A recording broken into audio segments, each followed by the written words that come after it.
ಎಲ್ಲದಕ್ಕಿಂತ ಮುಖ್ಯ ನಿನ್ನೆ ನನಗೊಂದು ಕೇಳಿ ಬಂತು, ನಿಮ್ಮೋರೇ ಹೇಳಿದ್ರು, ನಿನ್ನೆ ಯಾರು ಪುರಾಣದವರು ಹೇಳಿದ್ರು ಅಂತ, ತುಂಬಾ ಸ್ವಾರಸ್ಯಕರವಾಗಿದೆ. ವಿಭೇಶ್ವರ ಮಹಾರಾಜರಿಗೆ ಪುಣ್ಯಾತ್ಮರಿಗೆ 2 ಹೆಣ್ಣು, ಅಂಕಿಣಿ ಮತ್ತು ದಶಂಕಿಣಿ ಅಂತ ಹೇಳಿ. ಅಂಕಿಣಿ ದಶಂಕಿಣಿಯವರಿಗೆ ಒಬ್ಬರಿಗೆ 4, ಒಬ್ಬರಿಗೆ 6 ಮಕ್ಕಳುಗಳು, ಎಲ್ಲ ಶ್ರೇಷ್ಠವಾದ ಪುತ್ರರು. ಅದರಲ್ಲಿ ಒಬ್ಬ ಪುತ್ರನಿಗೆ ಶ್ರಾವಣ ಮಾಸದ ಏಕಾದಶಿ ದಿವಸನೇ ಅವರಿಗೆ ಉಪನಯನ ಆಗಿದ್ದಂತೆ. ಹೌದು, ಅದು ಅದಿದೆ. ಹಾಗಾಗಿ ಈಗ ನೀವು ಮಾಡ್ಕೊಳ್ತಾ ಇದ್ದೀರಿ ಅಂತಂದ್ರೆ, ನಿಮ್ಮ ಕುಲದೇವರು ಇದ್ದಾರಲ್ಲ, ಅವರು ಮನೆಗೆ ಉಪನಯನ ಆದ ದಿವಸದಲ್ಲಿ ನೀವು ಶನಿವಾರವನ್ನ ಹಾಕೊಳ್ತಾ ಇದ್ದೀರಿ. ಕೆಲವರು ಇನ್ನೂ ಹಾಕೊಳ್ಬಹುದು, ಇಲ್ಲಪ್ಪ ನಾನು ಮೊದಲೇ ಬಂದಾಗನೇ ಹಾಕೊಳ್ತೀನಿ, ನಾನು ಶ್ರವಣ ನಕ್ಷತ್ರ ಬಂದಾಗನೇ ಹಾಕೊಳ್ತೀನಿ, ನಾಡಿದ್ದು ಬಂದ್ಬಿಡುತ್ತೆ, 25ನೇ ತಾರೀಕು ಬರುತ್ತೆ. ಆಮೇಲೆ ಶ್ರವಣ ನಕ್ಷತ್ರನೂ ಬರುತ್ತೆ, ಅದಕ್ಕಿಂತ ಮೊದಲಾಗಿ ನಿಮಗೆ ಒಂದೊಂದು ಸರ್ತಿ ಶ್ರವಣ ನಕ್ಷತ್ರ ಹುಣ್ಣಿಮೆ ಒಟ್ಟಾಗಿನೇ ಬರುತ್ತೆ, ಆಜುಬಾಜನ್ನೇ ಇರುತ್ತೆ. ಅದು ಇವತ್ತು ಮೂಲ, ಇನ್ನು 3 ನಕ್ಷತ್ರ ಆದಾಗ ಅದು ಬಂದ್ಬಿಡುತ್ತೆ. ಅದು ಹಾಗಾಗಿ ನೀವು ಇವತ್ತು ಹಾಕೊಳ್ಬಹುದು. ಇಲ್ಲ ಅದನ್ನ ನಾವು ಪೂಜೆ ಮಾಡಿ ಮಂತ್ರ ಮಾಡಿ ಅಂದ್ರೆ ಅದನ್ನ ನಾವು ಸಂಕಲ್ಪ ಮಾಡಿ ಮನೆಗೆ ತಗೊಂಡು ಹೋಗಿರ್ತೀವಿ, ಅವತ್ತು ಹಾಕೊಳ್ತೀವಿ, ಅವತ್ತು ಹಾಕೊಳ್ಬಹುದು. ಇಷ್ಟು ನಿಮಗೆ ವಿವರಣೆಗಳನ್ನ ಕೊಟ್ಟಿದ್ದೇನೆ. ನಾನು ಹೇಳಿದ ವಿವರಣೆ ಒಂದು 10% ಅಂದಾಗಿದೆ, ಇನ್ನು ಬೇಕಾದಷ್ಟು ಇದೆ. ಈಗ ಹೋರಾಟ ನಿಮಗೆ ಕೇಳಿಸ್ಕೊಳ್ತಾ ಇದೆ. ಹಾಗೆ ಇನ್ನೀಗ ನಾವು ಈ ವಿಧಿಗೆ ಬರೋಣ. ಈ ನಮಗೆ ಉಪನಯನ ಆದ್ಮೇಲೆ ಉಪಕರ್ಮ ಅಂತ ನಾವು ಮಾಡ್ಕೊಳ್ತೀವಲ್ಲ, ಅವಾಗ ನಮಗೆ ಈ ಶನಿವಾರ ಹಾಕೊಳ್ಳೋದಕ್ಕಿಂತ ಪೂರ್ವದಲ್ಲಿ ನಾವು ಏನೆಲ್ಲ ಮಾಡ್ಬೇಕಂತ ಇದೆ. ಈಗ ನೀವು ದೇವತಾ ಸ್ತುತಿಯನ್ನ ಮೊದಲು ಮಾಡ್ಬೇಕಾಗಲ್ಲ.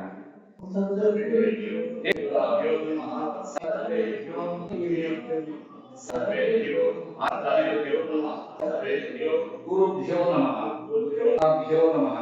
ಭೂಲೋಕ, ಭಸ್ವಲೋಕ, ತಪೋಲೋಕ, ಸಭ್ಯಲೋಕದಲ್ಲಿರುವ ದೇವತೆಗಳಿಗೆಲ್ಲ ನಮಸ್ಕಾರ ಅಂತ ನೀವು ಹೇಳಿದ್ರಿ. ಇದೆಲ್ಲದೂ ಆದ್ಮೇಲೆ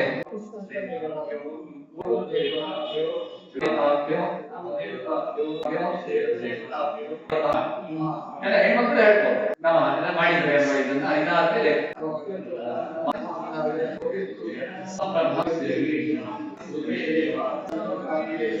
ಸೊಂಡಿಲನ್ನ ಹೆಂಗೆಂಗೋ ಮುಂದೆ ಚಾಚಿದ ಹಾಗೆ ಅದನ್ನು ಸುತ್ತಿ ಒಳಗಿಟ್ಕೊಂಡಿದೆಯಾ. ವಕ್ರತುಂಡ ಮಹಾಕಾಯ, ದೊಡ್ಡ ಶರೀರದವನು ನೀನು, ಕೋಟಿ ಸೂರ್ಯ, 1 ಕೋಟಿ ಸೂರ್ಯನಷ್ಟು ಪ್ರಭೆ ನೀನಿರೋನು. ನಿರ್ವಿಘ್ನಂ ಕುರುಮೇ ದೇವ, ನಮಗೆ ಯಾವ ತೊಂದರೆಗಳು ಬರ್ತಿದ್ದಾಗೆ, ಯಾವ ಡಿಸ್ಟರ್ಬ್ ಹಾಗೆ, ನಮಗೆ ಯಾವ ಅಬ್ಸ್ಟಕಲ್ಸ್ ಇಂಗ್ಲಿಷ್ ಅಲ್ಲಿ ನಾನು ಹೇಳ್ತೇವಲ್ಲ, ಬರದೇ ಹಾಗೆ, ತೊಂದರೆಗಳ ವಿಘ್ನ ಬರದ ಹಾಗೆ ನಮ್ಮನ್ನು ಈ ಕೆಲಸವನ್ನ ನೆರವೇರಿಸಿಕೊಡುವಂತ ಆ ಗಣಪತಿಯನ್ನ ನಾವು ಪ್ರಾರ್ಥನೆ ಮಾಡಿದ್ವಿ ವಕ್ರತುಂಡ ಮಹಾಕಾಯದಲ್ಲಿ. ಇದೆಲ್ಲ ಆದ್ಮೇಲೆ ನೀವೀಗ ಮಾಡಬೇಕಾಗಿರೋದು ಆಚರಣವನ್ನ ನೀವು ಮಾಡಬೇಕು. ಆಚರಣವನ್ನ ಮಾಡುವಾಗ ಈ ಆಚರಣೆಗಳು ಬೇಕಾದಷ್ಟು ವಿಧಾನಗಳಲ್ಲಿ ಇದೆ. ಈ ಬೇಕಾದಷ್ಟು ವಿಧಾನಗಳ ಆಚರಣೆಯನ್ನು ಈ ಸಾಮಾನ್ಯವಾಗಿ ಕಾಮನ್ ಆಗಿರೋ ಆಚರಣೆ. ಈಗ ನಾವು ಯಜುರ್ವೇದದ ಪೌರಾಣಿಕ ಸೂತ್ರದಲ್ಲಿ ನಾವಿರೋದು, ನಮ್ಮ ಆಚರಣೆಯ ವಿಧಾನನೇ ಬೇರೆ. ನಾವು ಋಗ್ವೇದಾಯ ಸ್ವಾಹ, ಯಜುರ್ವೇದಾಯ ಸ್ವಾಹ, ಸಾಮವೇದಾಯ ಸ್ವಾಹ, ಅಥರ್ವವೇದಾಯ ನಮಃ, ಪುರಾಣೇಭ್ಯೋ ನಮಃ, ನಾವು ಅಗ್ನೇಯ ನಮಃ, ಸತ್ಯಾಯ ನಮಃ, ಚಂದ್ರಾಯ ನಮಃ, ದಿಗ್ಭ್ಯೋ ನಮಃ, ದಿಗ್ಭ್ಯೋ ನಮಃ, ಇಂದ್ರಾಯ ನಮಃ, ಇಂದ್ರಾಯ ನಮಃ, ಪೃಥ್ವಿಯೇ ನಮಃ, ಪೃಥ್ವಿಯೇ ನಮಃ, ಆತ್ಮನೇ ನಮಃ, ಅಂತರಾತ್ಮನೇ ನಮಃ, ಪರಮಾತ್ಮನೇ ನಮಃ ಅಂತ ಹೇಳಿ ನಾವು ಅಲ್ಲಿವರೆಗೆ ಹೋಗ್ತೇವೆ. ಅಂದ್ರೆ ಇದರಲ್ಲಿ ವೇದ ಬಂದು, ಇತಿಹಾಸ ಪುರಾಣಗಳು ಬಂದು, ದೇವತೆಗಳು ಬಂದು, ಮತ್ತೆ ಪಿತೃಗಳು ಬಂದು, ಎಲ್ಲರೂ ಇದರೊಳಗೆ ಬಂದು ಒಂದು ಪ್ಯಾಕೇಜ್ ಇದೆ. ಆದ್ರೆ ಇಡೀ ನಮ್ಮ ಸನಾತನ ಧರ್ಮದಲ್ಲಿ ಕಾಮನ್ ಆಗಿರೋದು ಎಲ್ಲರೂ ಎಲ್ಲ ಕಾರ್ಯಗಳನ್ನು ಮಾಡಬಹುದಾಗಿತ್ತು ಅನ್ನೋದು ಒಂದಿದೆ. ಅದನ್ನು ಅವರವರ ವಿಭಾಗದಲ್ಲಿ ಬೇರೆ ಅವರ ಆಚರಣೆ ಮಾಡ್ಕೊಳ್ಳಿ. ಆಚಮನ ಅಂತಂದ್ರೆ ಬೇರೆ ಏನು ಅಲ್ಲ, ಅದು ನಮ್ಮ ಬಹಿರಂಗ ಶುದ್ಧಿಗೆ ನಾವು ಸ್ನಾನ ಮಾಡಿ ಬಂದಿರ್ತೇವೆ. ನಾವು ಏನಾದರೂ ಕೆಲಸವನ್ನ ಮಾಡುವಾಗ ಪ್ರತಿ ದಿವಸ ಬಹಿರಂಗ ಶುದ್ಧಿಗೆ, ನಮ್ಮ ದೇಹ ಶುದ್ಧಿಗೆ ನಾವು ಸ್ನಾನ ಮಾಡಿ ಬಂದಿರ್ತೇವೆ.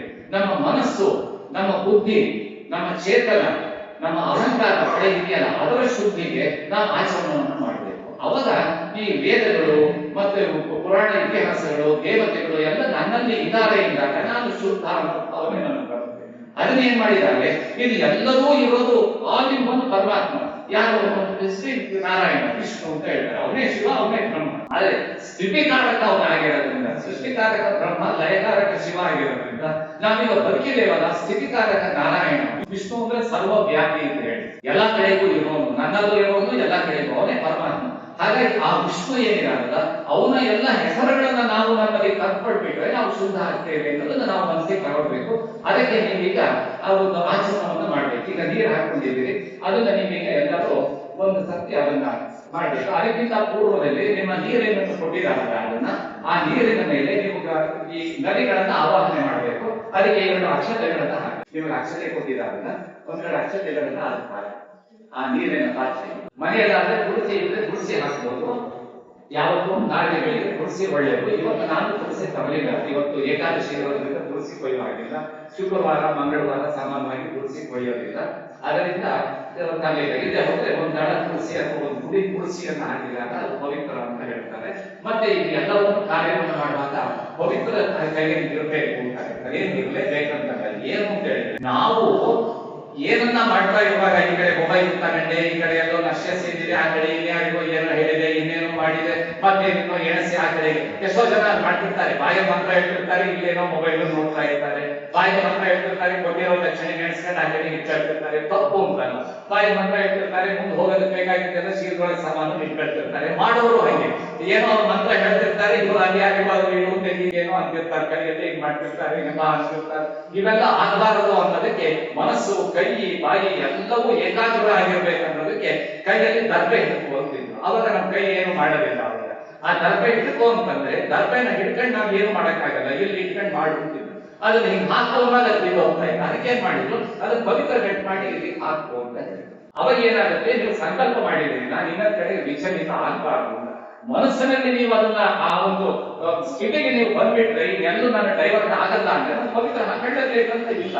ಅದಿಲ್ಲ ಅಂದಾಗ ಅದನ್ನೆಲ್ಲ ಹಾಕೊಳ್ಬೇಕು. ಹಾಗಾಗಿ ನಾನೀಗ ಪವಿತ್ರ ಹಾಕೊಳ್ರಿ ಅಂತ ನಾನೇನು ನಿಮ್ಗೆ ಈಗ ಹೇಳಿಲ್ಲ. ಮನಸ್ಸೇ ಪವಿತ್ರ ಆದಾಗ ನಿಮ್ಮ ಮನಸ್ಸಿನ ಎಲ್ಲರಿಗೂ ಡೈವರ್ಟ್ ಅಂದ್ರೆ ವಿಚಲಿತ ಆಗಲ್ಲ ಅಂತ ನೀವು ಸಂಕಲ್ಪ ಮಾಡಿದಾಗ ಅದೇನು ಆಗದೇ ಇಲ್ಲ. ಹಾಗಾಗಿ ನೀವೀಗ ಈ ನಮ್ಮ ಇದು ಸಾಮಾನ್ಯ ನೀರಲ್ಲಪ್ಪ, ಇದು ನಮ್ಮ ನಲ್ಲಿ ಒಳಗೆ ಬಂದಿರೋ ನಮ್ಮ ಬಾವಿ ಒಳಗಿರೋ ನೀರಲ್ಲ. ನಾವು ತಿಂತಿರೋ ಆಹಾರನು ಪರಮಾತ್ಮನ ಆಹಾರನೇ. ನಾವು ತಗೊಳ್ತಿರೋ ನೀರು ಸಹ ಇಡೀ ಪ್ರಪಂಚದಲ್ಲಿ ಶ್ರೇಷ್ಠ ನೀರು ಅನ್ನೋದಕ್ಕೆ ನಾವು ಇದರಲ್ಲಿ ಈಗ ಇದರಲ್ಲಿ ಕೈ ಇಟ್ಕೊಳ್ರಿ. ಓಂ ಗಂಗೆ ಚ ಯಮುನೆ ಚೈವ ಗೋದಾವರಿ ಸರಸ್ವತಿ ನರ್ಮದಾ ಸಿಂಧು ಕಾವೇರಿ ತುಂಗಭದ್ರಾ ಜಲೆ ಅಸ್ಮಿನ್ ಸನ್ನಿಧಿಂ ಗುರು ಅಂತಂದ್ರೆ ನಮಸ್ಕಾರ ಮಾಡಿ. ಇಲ್ಲಿ ಸಾಮಾನ್ಯ ನೀರಲ್ಲ. ಇದು ಗಂಗೆ, ಯಮುನೆ, ಗೋದಾವರಿ, ಸರಸ್ವತಿ, ನರ್ಮದಾ, ಸಿಂಧು, ಕಾವೇರಿ ನದಿ ನದಗಳು ಇದ್ದಾವೆ ಅಂತ ಹೇಳಿ. ಸಿಂಧು, ಬ್ರಹ್ಮಪುತ್ರ ಇವೆಲ್ಲ ನದಗಳು. ಮತ್ತೆ ಉಳಿದವೆಲ್ಲ ನದಿಗಳು ಅಂತಂದ್ರೆ ಸ್ತ್ರೀಲಿಂಗ, ಹೆಣ್ಣುಗಳು. ನದಗಳು ಅಂತಂದ್ರೆ ಗಂಡಸರು, ಪುಲ್ಲಿಂಗ. ನಮಗೆ ಒಂದು 3-4 ನದಿಗಳು ಪುಲ್ಲಿಂಗ, ಮತ್ತೆ ಉಳಿದವೆಲ್ಲವೂ ಸ್ತ್ರೀಲಿಂಗ. ನೋಡಿ, ನದಿಗಳೆಲ್ಲವೂ ಸ್ತ್ರೀಲಿಂಗನೇ, ಪರ್ವತಗಳೆಲ್ಲವೂ ಪುಲ್ಲಿಂಗ. ಹಾಗಾಗಿ ನಮ್ಮಲ್ಲಿ ಹೆಣ್ಣು ಮಕ್ಕಳು ಅಂತಂದ್ರೆ ಹರಿತಿರ್ತಾರೆ ಶಕ್ತಿ, ಗಂಡಸರು ಕೂತಲ್ಲೇ ಕೂತಿರ್ತಾರೆ. ಪರ್ವತಗಳಿಗೆಲ್ಲ ಗಂಡಸರ ಹೆಸರು ಇಟ್ಟಿದ್ದಾರೆ, ನದಿಗಳಿಗೆಲ್ಲ ಹೆಂಗಸರ ಹೆಸರು. ಒಂದು 2 ನದಿಗಳಿಗೆ 3 ನದಿಗಳಿಗೆ ಮಾತ್ರ ಸಿಂಧು, ಬ್ರಹ್ಮಪುತ್ರ, ಅದಕ್ಕೆ ಮಾತ್ರ ಗಂಡಸರ ಹೆಸರು ಇಟ್ಟಿದ್ದಾರೆ. ಮತ್ತೆಲ್ಲ ನೋಡಿ ಹೆಣ್ಮಕ್ಳು. ಹಾಗಾಗಿ ನಾವು ಆ ಸ್ತ್ರೀ ಶಕ್ತಿ ಇದೆಯಲ್ಲ, ಸರ್ಕಾರ ಏನೋ ಕೊಟ್ಟು ಸ್ತ್ರೀ ಶಕ್ತಿಯನ್ನ ನಮ್ಮ ಬೇರೆ ನಿಜವಾದ ಸ್ತ್ರೀ ಶಕ್ತಿ ಅದನ್ನ ನಾವು ತಿಳ್ಕೊಳ್ಬೇಕು. ಸೊಸೈಟಿ ಏನೋ ಬಸ್ಸಲ್ಲಿ ಓಡಾಡೋದ್ಬಿಟ್ರೆ ಸ್ತ್ರೀಯರಿಗೆ ಶಕ್ತಿ ಬರೋದಿಲ್ಲ. ಸ್ತ್ರೀ ಶಕ್ತಿನ ಪರಮಾತ್ಮನೇ ಹೇಳ್ತಾನೆ, ಯಾವ ಸರ್ಕಾರನೂ ಪಕ್ಷನೂ ಹೇಳಬೇಕಾಗಿಲ್ಲ. ಪರಮಾತ್ಮನೇ ಆದಿಪರ ಶಕ್ತಿಗೆ ಕೈ ಮುಟ್ಟಿದ್ದಾರೆ, ಸ್ತ್ರೀ ಶಕ್ತಿಗೆ ದೊಡ್ಡದು ಅಂತ ಹೇಳಿ. ಹಾಗಾಗಿ ನಾವು ಎಲ್ಲದನ್ನು ಸ್ತ್ರೀ ಅಂತಾನೆ ಸ್ತ್ರೀಲಿಂಗದಲ್ಲಿ ಗುರುತಿಸ್ತೇವೆ. ಅಲ್ಲಿ ನದಿಗಳಾಗಿ ನಾನು ತುಂಗಭದ್ರಾ ಸೇರಿಸಿದೆ. ಯಾಕೆ ಅಂತಂದ್ರೆ ಬೆಂಗಳೂರು ಕಾವೇರಿ ಅಂತ ಸೇರಿಸಬಹುದು, ಇನ್ಯಾರೋ ಒಬ್ಬರು ಕೃಷ್ಣ ಅಂತ ಸೇರಿಸಬಹುದು, ರಾಯಚೂರಿನವರು. ದಕ್ಷಿಣ ಕನ್ನಡದಲ್ಲಿರೋ ನೇತ್ರಾವತಿ, ಸೀತಾ, ಕುಮಾರಧಾರ, ಸೌಪರ್ಣಿಕ, ಮಣಿಕರ್ಣಿಕ ಯಾವ್ದನ್ನಾದ್ರೂ ಸೇರಿಸಬಹುದು. ಮಲೆನಾಡಲ್ಲಿರೋ ಶರಾವತಿ, ಕುಮುದ್ವತಿ ಸೇರಿಸಬಹುದು, ಅವರು ವರಾಹಿ, ಮರದ ಸೇರಿಸಬಹುದು. ಅವರವರ ನದಿಗಳನ್ನ ಸೇರಿಸ್ಕೊಳ್ಬಹುದು. ಅದಕ್ಕೂ ನಾವು ಬೆಲೆ ಕೊಡ್ಬೇಕಲ್ಲ. ಅದಕ್ಕೆ ನಾನು ಯಾರಾದ್ರೂ ಕೇಳಿರೋರು ಏನಲ್ಲ ಇವ್ರು ಯಾರು ಸೇರಿಸಿಲ್ಲ ಅಂತಂದ್ರೆ ತಪ್ಪಿಲ್ಲ. ಅದನ್ನ ಸೇರಿಸಿದ್ರೆ ನಮ್ಗೆ ಇನ್ನೂ 2 ಅಡಿಷನ್ ಆಯ್ತಲ್ಲ, ಬೈ ಒನ್ ಗೆಟ್ ಒನ್ ಆಯ್ತಲ್ಲ. ಹಾಗಾಗಿ ಅಲ್ಲಿಗೀಗ ಆ ನದಿ ನಾವು ಆ ಜಲ ನಮಗೀಗ ಅದು ಶ್ರೇಷ್ಠ ಆಯ್ತು. ನೋಡಿ, ಅವನೇ ಅದಕ್ಕೆ ಅರಿಶಿನ ಕುಂಕುಮ ಹಾಕಿ ಕೈ ಮುಗಿದಿದೆ. ಇದ್ದವರು ಒಂದು ಹೂವು ಹಾಕ್ಬೋದು, ಅರಿಶಿನ ಕುಂಕುಮ ಹಾಕಿ ಆ ಕಳಸದಲ್ಲೂ ಅದೆಲ್ಲ ಬಂದಿದೆ ಅಂತ ಹೆಣ್ಮಕ್ಳೆಲ್ಲ ಕಳಸಕ್ಕೆ ಕೈ ಮುಗಿದ್ವಿ. ಸ್ವಲ್ಪ ಹಾಕ್ಬೇಕು ಅಷ್ಟೇ, ನೀರು ಗಲೀಜ್ ಆಗ್ಬಾರ್ದು. ಯಾಕೆಂದ್ರೆ ಮೊದಲಿನ ಅರಿಶಿನ ಕುಂಕುಮಗಳು ನೀರಿಗೆ ಬಿದ್ದರೂ ಹೊಟ್ಟೆಗೆ ಹೋಗೋದು ತಪ್ಪಿರ್ಲಿಲ್ಲ. ಕಾರಣ ಅರಿಶಿನ ಒಳಗಿನಲ್ಲಿ ಅರಿಶಿನ ಕುಂಕುಮ ಬೇಯಿಸಿ ಅದನ್ನ ಒಣಗಿಸಿ ಪುಡಿ ಮಾಡಿದ ಅರಿಶಿನ ಇತ್ತು. ಆಮೇಲೆ ಕುಂಕುಮ ಅಂತ ಹೇಳಿದ್ರೆ ಅವಾಗ ಸುಣ್ಣ ಮತ್ತು ಈ ಅರಿಶಿಣವನ್ನ ಸೇರಿಸಿ ಅದಕ್ಕೆ ಕೇಸರಿಯನ್ನ ಹಾಕಿ ಅದನ್ನ ಬೆಣ್ಣೆಯನ್ನ ಸೇರಿಸಿ ಅದನ್ನ ಮಾಡಿದ ಅದು ಹೊಟ್ಟೆಗೆ ಹೋದ್ರೂ ತಪ್ಪಿಲ್ಲ. ಅದೊಂದು ದೊಡ್ಡ ಆಯುರ್ವೇದ ಔಷಧ ಆಗಿತ್ತು ಹಿಂದಿನ ಕುಂಕುಮ. ಈಗ ಹಾಗಲ್ಲ, 2 ಕೆಮಿಕಲ್ ಇರುತ್ತೆ. ಹಾಗಾಗಿ ನಾವು ಕುಂಕುಮ ಹಚ್ಕೊಂಡವರಿಗೆ ಕೆಲವರಿಗೆ ಹಣೆಗೆ ಕುಡಿಕೆ ಬರುತ್ತೆ, ಅರಿಶಿನ ಕೆನ್ನೆಗೆ ಹಚ್ಕೊಂಡವರಿಗೆ ಬಹಳ ತೊಂದರೆಗಳಾಗಿಲ್ಲ. ಯಾಕೆಂದ್ರೆ ನಾವು ಬಣ್ಣದ ಪೌಡರ್ ಆಗಿರ್ತಾರೆ. ನಿಜವಾದ ಅರಿಶಿನ, ನಿಜವಾದ ಕುಂಕುಮ ಶೃಂಗೇರಿಗೆ ಹೋದ್ರೆ ಒಳ್ಳೆಯ ಶುದ್ಧ ಕುಂಕುಮ ನಮಗೆ ಸಿಗುತ್ತೆ. ಅದು ಕೂಡ ನಾವು ಬಹಳ ಜನ ಹುಡುಕೊಂಡು ಹೋದೆ. ಅರಿಶಿನ ಅಂತೂ ಮನೆ ಒಳಗೆ ನಾವು ಅಡಿಗೆ ಮಾಡುವಾಗ ಅರಿಶಿನ ಪುಡಿ ಬೇಕಂತೀವಿ, ದೇವರಿಗಾದ್ರೂ ಬಣ್ಣದ ಪುಡಿ ತರ್ತೀವಿ. ದೇವರಿಗೂ ಒಳ್ಳೆಯದನ್ನೇ ನಾವು ಪೂಜೆಗೆ ಹೋದಾಗ ನಾವು ಮಾರ್ಕೆಟಿಗೆ ಹೋಗಿ ಒಂದ್ ಕೋಳಿಗೆ ಎಲೆ ಕೊಡುವಂತಂದ್ರೆ ಪೂಜೆಗೆ ತಿನ್ನಕ್ಕೆ ಅಂತಾರೆ. ತಿನ್ನಕ್ಕೆ ಅಂತಂದ್ರೆ ಒಳ್ಳೇದು ದುಬಾರಿ ಕೊಡ್ತಾರೆ, ಪೂಜೆಗೆ ಅಂದ್ರೆ ಕೆಲಸ ಕೊಡ್ತಾರೆ. ಹಂಗಲ್ಲ, ತೆಂಗಿನಕಾಯಿ ಕೊಡುವಂತಂದ್ರೆ ಪೂಜೆಗೆ ಚಟ್ನಿಗೆ ಅಂತಾರೆ, ಚಟ್ನಿಗೆ ಅಂದ್ರೆ ಒಳ್ಳೇದು ಕೊಡ್ತಾರೆ, ಪೂಜೆಗೆ ಅಂದ್ರೆ ಅವರ ಕೆಲಸಕ್ಕೆ ಬಾರ್ದು ಕೊಡ್ತಾರೆ. ಹಾಗಲ್ಲ, ದೇವರಿಗೆ ತಗೊಳ್ಳೋದನ್ನೇ ಒಳ್ಳೇದನ್ನ ತಗೊಳ್ಳೋದು. ನೀವು ಮಾರವಾಡ ದೇವಸ್ಥಾನಕ್ಕೆ ಹೋಗ್ಬೇಕು, ಅವರು ಹಣ್ಣು ಕಾಯಿ ಮಾಡಿ ಮನೆಗೆ ತರೋದಿಲ್ಲ, ಕಾಯಿ ಒಯ್ಯೋದೇ ಇಲ್ಲ. ಅವ್ರು ಹಣ್ಣು ಹೂವು ತಗೊಂಡು ಹೋಗ್ತಾರೆ, ಕಸರೆ ಗೋಡಂಬೆ ಬಾದಾಮಿ ಇಂಥವನ್ನೆಲ್ಲ ಅಂಜೂರ ಇಂಥವನ್ನೆಲ್ಲ ತಗೊಂಡು ಹೋಗ್ತಾರೆ. ಅಕಸ್ಮಾತ್ ತೆಂಗಿನಕಾಯಿ ತಗೊಂಡು ಎಲ್ಲ ತಗೊಂಡು ಹೋಗ್ತಾರೆ, ಕಸಕಾಯಿ ತಗೊಂಡು ಹೋಗ್ತಾರೆ, ಪ್ರತಿ ದಿವಸ ಬೆಳ್ಳುಳ್ಳಿ ಕಾಸು ತಗೊಂಡು ಹೋಗ್ತಾರೆ. ಈಗಂತೂ ಪೆಪರ್ಮೆಂಟ್ ಚಾಕ್ಲೇಟ್ ತಗೊಂಡು ಹೋಗ್ತಾರೆ. ನಾವು ತಿನ್ನೋದೆಲ್ಲವನ್ನೂ ಒಳ್ಳೇದನ್ನು ತಗೊಂಡು ಹೋಗ್ತಾರೆ, ಆದ್ರೆ ಒಳ್ಳೇದನ್ನು ತಗೊಂಡು ಹೋಗ್ತಾರೆ, ಅವ್ರು ವಾಪಸ್ ತರೋದಿಲ್ಲ. ಅವ್ರು ಅಲ್ಲೇ ಬಿಟ್ಟು ಬರ್ತಾರೆ, ಪೂಜಾರಂತ ತಗೊಳ್ತಾನೆ ದೇವರಿಗೆ ಅಂತ ಬಿಟ್ಟು ಬಂದಿದ್ದು. ಆದ್ರೂ ಬಿಟ್ಟು ಬರಲ್ಲ ಅಂದ್ರೆ ಒಳ್ಳೇದನ್ನು ತಗೊಂಡು ಹೋಗ್ತಾರೆ. ನಾವು ಗುಡಿ ಹೋಗಿ ಒಡಿಸ್ಕೊಂಡು ಬರೋದಾದ್ರೂ, ನೈವೇದ್ಯ ಮಾಡಿ ನಾವೇ ತಿನ್ನೋದಾದ್ರೂ ದೇವರಿಗೆ ಅಂದಾಗ ಯಾವ್ದಾರ ಬಾಳೆಹಣ್ಣು ಇರ್ತದೆ, ಯಾವ್ದಾರ ಕಾಯಿ ನಮಗೆ ಅಂದ್ರೆ ಒಳ್ಳೇದು ಬೇಕಪ್ಪ. ಹಾಗಲ್ಲ, ಅದು ದೇವರಿಗೂ ಒಳ್ಳೇದು, ಯಾಕೆಂದ್ರೆ ಅದನ್ನ ಮತ್ತೆ ನಾವು ತಗೊಳ್ತೀವಲ್ಲ, ಇನ್ನೊಬ್ಬರಿಗೆ ಕೊಡ್ತೀವಲ್ಲ. ಹಾಗಾಗಿ ಒಳ್ಳೆ ಅರಿಶಿನ, ಒಳ್ಳೆ ಕುಂಕುಮ, ಒಳ್ಳೆ ಹಣ್ಣು, ಒಳ್ಳೆ ತೆಂಗಿನಕಾಯಿ, ಒಳ್ಳೆ ವೀಳ್ಯದೆಲೆ, ಒಳ್ಳೆ ಆಹಾರ, ಅದನ್ನ ನಾವು ದೇವರಿಗೆ ಕೊಡಬೇಕು. ನಾವು ಉಪಯೋಗಿಸ್ತೀವಿ ಅದನ್ನ. ಅದರೊಳಗೆ ದೇವರು ಇರ್ತಾನೆ ನೋಡಿ. ಈಗ ಗಂಗೆಯನ್ನ ಆವಾಹನೆ ನೀವು ಮಾಡಿದ್ದೀರಿ, ಎಲ್ಲ ನದಿಗಳ ಆವಾಹನೆ ಆಯ್ತು. ಈಗ ನೀವು ಆಚರಣೆಯನ್ನ ಮಾಡಿದ್ದೀರಿ. ಆಚರಣೆ ಮಾಡುವಾಗ ನಾನು ಹೇಳಿದ್ದಾನ, ನಿಮಗೆ ಈ ಜನರಲ್ ಆಗಿರೋದು ಎಲ್ಲವೂ ಮಾಡಬೇಕಾಗಿದೆ. ನಾವು ಸಹ ದಿವಸ ಅಂತಂದ್ರೆ ನಮ್ಮ ಆಚರಣಾ ಪದ್ಧತಿ ನಾವು ದಿವಸ ಮಾಡ್ತೀವಿ. ವಿಶೇಷವಾದ ಕೆಲಸಗಳಾದಾಗ ಪುರೋಹಿತರು ಹೇಳೋದಾಗಿ ಮಾಡೋದಾಗಿ ಅದನ್ನ ಈಗ ಮಾಡ್ತೀರಿ. ಈಗ ನೀವು ಎಡಗೈಯಲ್ಲಿ ಉತ್ತರಣೆಯ ನೀರನ್ನು ತಗೊಂಡು ಬಲಗೈಗೆ ಅದನ್ನ ಹಾಕೊಳ್ತಾ ನೀವು ಈಗ ಅದನ್ನ ಕೇಶವಾಯ ಸ್ವಾಹ ಅಂತ ಹೇಳಿ ಕೇಶವಾಯ ಸ್ವಾಹ ಆ ನೀರನ್ನು ಕುಡಿಬೇಕು. ಆಮೇಲೆ ಮತ್ತೊಂದ್ಸಲ ನೀರನ್ನ ಹಾಕೊಂಡು ನೀವು ಗೋವಿಂದಾಯ ಅದನ್ನ ನಾರಾಯಣಾಯ ಸ್ವಾಹ ಅಂತ ನೀರನ್ನು ನೋಡಿ. ಕೇಶವಾಯ ನಾರಾಯಣ ಆ ಕೈಯನ್ನ ತಗೊಳ್ಬೇಕಾದ್ರೆ ಶಂಕಾಕೃತಿ, ಅದಕ್ಕೆ ಈ ಮೂರು ಬೆರಳು ಹೀಗಿರ್ಬೇಕು. ಮತ್ತೆ ಈ ಈ ಈ ತೋರ್ ಬೆರಳು ಇದೆಯಲ್ಲ, ಈ ತೋರ್ ಬೆರಳಿಗೆ ಅದ್ರ ಮೇಲೆ ಹೆಬ್ಬೆರಳು ಬರಬೇಕು, ಹೀಗೆ ಬರಬೇಕು. ಇದೀಗ ಶಂಕಾಕೃತಿ ಆಯ್ತು. ಇಲ್ಲಿ ನೀರು ಬರಬೇಕು, ಆ ನೀರು ಇಲ್ಲಿಂದ ನಮಗೆ ಹೋಗ್ಬೇಕು ಬಾಯಿಗೆ. ಈ ನೀರು ಎಷ್ಟಿರ್ಬೇಕು ಅಂತಂದ್ರೆ ಹೊಟ್ಟೆ ಒಳಗೆ ಹೋಗ್ಬೇಕು, ಹೊಟ್ಟೆ ಒಳಗೆ ನೀರು ತುಂಬಕ್ಕಿರಬಾರ್ದು. ನಮ್ಮ ನಾಭಿಯನ್ನ ಶುದ್ಧ ಮಾಡುವ ಹಾಗೆ ಇದು ಆಚರಣೆ ಮಾಡೋದು ನಮ್ಮ ಅಂತರಕ ಶುದ್ಧಿಗೆ. ಪದೇ ಪದೇ ನೀರು ಕುಡಿತಾ ಇರೋದು ಮಧ್ಯವರ್ತಿ ನೀರು ವಿಶಿಷ್ಟ ಹಾಕಿ ಕುಡಿದ್ಬಿಡ್ತೀವಿ ಅಂತಂದ್ರೆ ಗುಡ್ರಿಗೆ ಹೋಗ್ಬೇಕಾಗುತ್ತೆ ಜಪ ಮುಗಿಯೋದ್ರೊಳಗೆ. ಆಮೇಲೆ ಅದನ್ನು ಕಿರಿಕಿರಿ ಉಂಟು ಮಾಡುತ್ತೆ. ಆದ್ರೆ ಆ ನೀರೇನೆ ನಾವು ಮಂತ್ರ ಹೇಳ್ತಾ ಪ್ರಾಣಾಯಾಮ ಮಾಡ್ತಾ ಇದ್ರೆ ನಮಗೆ ಡಿಹೈಡ್ರೇಷನ್ ಆಗಿರ್ತದೆ. ಅವಾಗ ನಮಗೆ ಆತ್ಮಶುದ್ಧಿ ಆಗುವ ಭಾವನೆ ಬರಬೇಕು. ಡಿಹೈಡ್ರೇಷನ್ ಆಗಿದ್ದಾಗ ಸ್ವಲ್ಪ ನೀರು ನಮಗೆ ಹೋಗ್ತಾ ಇರಬೇಕು. ಹಾಗಾಗಿ ಪ್ರತಿಯೊಂದು ವಿಧಿ ಮಾಡಿದಾಗ ಒಂದ್ಸಲ ಆಚರಣೆ ಮಾಡಿ, ಅವಾಗ ಏನೋ ಮಾಡ್ತಾ ಇರುವಾಗ ನಮಗೆ ತಲೆ ಒಳಗೆ ಏನೋ ಕೆಟ್ಟ ಭಾವನೆ ಬರಬೇಕು, ಅದು ಆಗ ನಮ್ಗೆ ಹೋಗ್ಬೇಕು. ಆ ಮೈಲಿಗೆ ನಮ್ಗೆ ಹೋಗ್ಬೇಕಂದ್ರೆ ಪುನರಾಚರಣ, ಎರಡು ಆಚರಣ, ಪುನರಾಚರಣ. ಅದೇನು ಬರ್ಲಿಲ್ಲ ಅಂದಾಗ ನೀವು ಆಚರಣೆ ಪದೇ ಪದೇ ಮಾಡ್ಬೇಕು ಅಂತ ಏನಿಲ್ಲ. ನೀವು ಬಹಳ ಆಗಿದ್ದರೆ ಎಲ್ಲರೂ ಡೈವರ್ಟ್ ಆಗ್ತಿಲ್ಲ ನಿಮ್ಮ ಮನಸ್ಸು ಅಂತಂದ್ರೆ ಏನೆಲ್ಲ ಪ್ರತಿಯೊಂದು ಮಾಡಿದಾಗಲೂ ಆಚರಣೆ ಮಾಡ್ಬೇಕು. ಹಾಲು ಮಾಡಿದ್ರೆ ಊಟ ಆದ್ಮೇಲೆ 4 ಆಚರಣೆ ಮಾಡಿ ಕಾಲು ಕುಡಿಬೇಕು, ಮತ್ತೆ ಆಚರಣೆ ಮಾಡಿ ಮತ್ತೆ ಬರ್ಬೇಕು ಅಂತ ಇದೆ. ಎಲ್ಲರೂ ಮಾಡಕ್ಕಾಗುತ್ತೆ ಅದನ್ನ ಎಲ್ಲವನ್ನೂ. ಹಾಗಾಗಿ ಆಚರಣೆ ಸಂಧ್ಯಾವಂದನೆ ಮಾಡುವಾಗ ಜನ್ಮದ ಹಾಕೊಳ್ಳುವಾಗ ಆಚರಣೆ. ನೀವೀಗ ಕೇಶವ ಮತ್ತು ನಾರಾಯಣ ಮಾಡಿದ್ದೀರಿ. ಈಗ ಇನ್ನೊಂದ್ಸತಿ ನೀವು ಮಾಧವಾಯ ಸ್ವಾಹ ನೋಡಿ, 3 ಸಲ ಕುಡಿಯಲ್ಲ. ನಾವು ಕುಬೇರಾಯ ಸ್ವಾಹ, ಸಾಮವೇದಾಯ ಸ್ವಾಹ ಅಂತ 3 ಸಲ ನಾವು ಕುಡಿದ್ವಿ ನಮ್ಮ ಪಾತ್ರೆಗಳಲ್ಲಿ. ಇನ್ನು ಈಗ ಕೇಶವ, ನಾರಾಯಣ, ಮಾಧವ ಅಂತೇಳಿ 3 ಸಲ ನೀವು ನೀರನ್ನು ಕುಡಿದ್ರಿ. ಅಂದ್ರೆ ನಾವು ಸ್ವಾಹ ಮಾಡೋದು 3 ಸಲ. ಸ್ವಾಹ ಅಂದ್ರೆ ಕುಡಿಯೋದು ಉಂಟಲ್ಲ, ಸ್ವಾಹ ಅಂತ ಹೇಳಿದ್ರೆ ಬಾ ಅಂತ ಹೇಳಿ, ಬಹಳ ಜನರಿಗೆ ಗೊತ್ತಿಲ್ಲ. ಸ್ವಾಹ ಅಂತ ಹೇಳಿದ್ರೆ ಬರ್ರಿ ಅಂತ ಹೇಳಿ. ಕೇಶವಾಯ ಸ್ವಾಹ ಅಂತಂದ್ರೆ ಕೇಶವ ಈ ನೀರಿನ ಮುಖಾಂತರ ನನ್ನೊಳಗೆ ಬಾ, ನಾರಾಯಣ ಈ ನೀರಿನ ಮುಖಾಂತರ ನನ್ನೊಳಗೆ ಬಾ, ಮಾಧವ ಈ ನೀರಿನ ಮುಖಾಂತರ ನನ್ನೊಳಗೆ ಬಾ. ಅಗ್ನೇಯೇ ಸ್ವಾಹ ಅಂದ್ರೆ ಅಗ್ನಿಯೇ ಬರ್ರಿ, ಅಗ್ನಿಯೇ ಇದನ್ನ ಮಮ. ಸ್ವಾಹ ಅಂತಂದ್ರೆ ಬೆಂಕಿಗೆ ಹಾಕಲಪ್ಪ ಅವ್ನು ತಿಂತಾನೆ ಅಂತಲ್ಲ, ಸ್ವಾಹ ಅಂತಂದ್ರೆ ಬರ್ರಿ ಅಂತ ಕರೆಯೋದು. ಇಂದ್ರಾಯ ಸ್ವಾಹ ಅಂದ್ರೆ ಇಂದ್ರನೇ ಬಾ, ಇಂದ್ರಾಯ ಇದನ್ನ ಮಮ. ಇದಂ ಅಂತಂದ್ರೆ ಇದು, ನ ಅಂತಂದ್ರೆ ಅಲ್ಲ, ಮಮ ನನ್ನದಲ್ಲ ನಿಂದು. ನನ್ನ ಅಲ್ಲ ಅಂತ ಕೊಟ್ಟಾಗನೇ ನಿಂದಲ್ಲ. ನನ್ನದಪ್ಪ ಇದು ನಿಂದು ಅಂತ ನಾವು ಅಗ್ರಿಮೆಂಟ್ ಅಲ್ಲಿ ಬರ್ಕೊಡ್ತೀವಲ್ಲ, ಈ ಭೂಮಿ ಇನ್ನು ನನ್ನದಲ್ಲ, ಇನ್ನು ಇವರದ್ದು ಹಂಗೆ ನಾವು ದೇವರಿಗೆ ಹೇಳ್ತೀವಲ್ಲ, ಸ್ವಾಹ ಅಂದ್ರೆ ಬರ್ರಿ ಅಂತ ಹೇಳಿ. ಮತ್ತು ಇದನ್ನು ನಮಮ ಅಂತ ಕೊಡ್ತೀವಲ್ಲ, ಇದು ನಾವೆಲ್ಲ ನಿಮ್ದು ಅಂತ ಕೊಡೋದು. ಹಾಗೆ ನಾವೀಗ ಸ್ವಾಹ ಮಾಡ್ತೀವಿ ಅಂತ ಅದಕ್ಕೆ 3 ಎಳೆ ಜನ್ಮ. ಕೇಶವ, ನಾರಾಯಣ, ಮಾಧವ ನಾವು ಸ್ವಾಹ ಮಾಡಿರುವಾಗ 3 ಎಳೆ. ನಾವು ಎದುರು ಸ್ವಾಹ ಮಾಡಿರುವಾಗ 3 ಎಳೆ. ಆಮೇಲೆ ಬರೋದು ಯಾವಾಗ ನಾವು ಸ್ವಾಹ ಮಾಡಿದ್ವಿ ನೋಡಿ. ಆಮೇಲೆ ಬರೋದು ಯಾವಾಗ ನಮಗೆ ಗೋವಿಂದ ನಾವು ಹಾಗಂತ ಹೇಳಿ ಅದನ್ನ ನಾವು ಬಲಗೈಯಿಂದ ಎಡಗೈಯನ್ನ ಪ್ರಕ್ಷಾಳನ ಮಾಡ್ತೀವಿ. ಬಲಗೈಯಿಂದ ಎಡಗೈಗೆ ನೀರನ್ನ ಹಾಕೊಂಡು ಕೈ, ಕೆಲವರು ನೀರು ಹಾಕೊಳ್ಳೋದಿಲ್ಲ, ಏನ್ ಮಾಡ್ತಾರೆ ಗೊತ್ತಾ, ಅದನ್ನ ಕೇಶವ ಕೇಶವಾಯ ಸ್ವಾಹ, ನಾರಾಯಣ ಸ್ವಾಹ, ಆಮೇಲೆ ಮಾಧವಾಯ ಸ್ವಾಹ ಅಂತ ಹೇಳಿ ಆ ಕೌಳಿಯ ಸೌಟನ್ನ ಹಾಗೆ ಬಿಟ್ಟು ಅವ್ರೇನ್ ಮಾಡ್ತಾರೆ ಅದನ್ನ ಈ ಕಡೆಯಿಂದ ಅವರು ಗೋವಿಂದಾಯ ನಮಃ ಅಂತ ಹೇಳಿ ಹೀಗಂತಾರೆ, ಆಮೇಲೆ ವಿಶ್ವವೇ ನಮಃ ಅಂತ ಹೀಗಂತಾರೆ. ಅಂದ್ರೆ ಇದು ಕೈ ಹೊರಸ್ಕೊಂಡ್ರೆ ಹಾಗೂ ಮಾಡೋದು ಇತಿಹಾಸ ಪುರಾಣ ಇದ್ಯೋ ನಮಃ ಅಂತ ನಾವೀಗ ಅಂತೀವಲ್ಲ, ಆದ್ರೆ ಪ್ರಕ್ಷಾಳನ ಮಾಡಿ ಅಂತ ಇದೆ ತಪ್ಪಲ್ಲ. ಈಗಾದ್ರೂ ಅದು ಹೊರಸ್ಕೊಂಡ್ರೆ ಸ್ವಚ್ಛ ಆಯ್ತು ಅಂತ. ಅದಾದ್ಮೇಲೆ ಬರೋದನ್ನ ಈಗ ನೀವು ಮಧುಸೂದನಾಯ ನಮಃ ಅಂತ ಹೇಳ್ಬೇಕಾದ್ರೆ ಅವಾಗ ನಿಮ್ಮದು ಮೇಲ್ತುಟಿಯನ್ನ ಒಲಿಸ್ಕೊಳ್ತಾ ಹೇಳ್ಬೇಕು ಮಧುಸೂದನ ಅಂತ. ಅಂದ್ರೆ ಇಲ್ಲಿ ಮಧುಸೂದನ ಇದ್ದಾನೆ ಅಂತ ಹೇಳಿ ಮೇಲ್ತುಟಿಯನ್ನು ಒಲಿಸ್ಕೊಳ್ತಾ ಮಧುಸೂದನಾಯ ನಮಃ. ಆಮೇಲೆ ತ್ರಿವಿಕ್ರಮಾಯ ನಮಃ ಕೆಳತುಟಿ.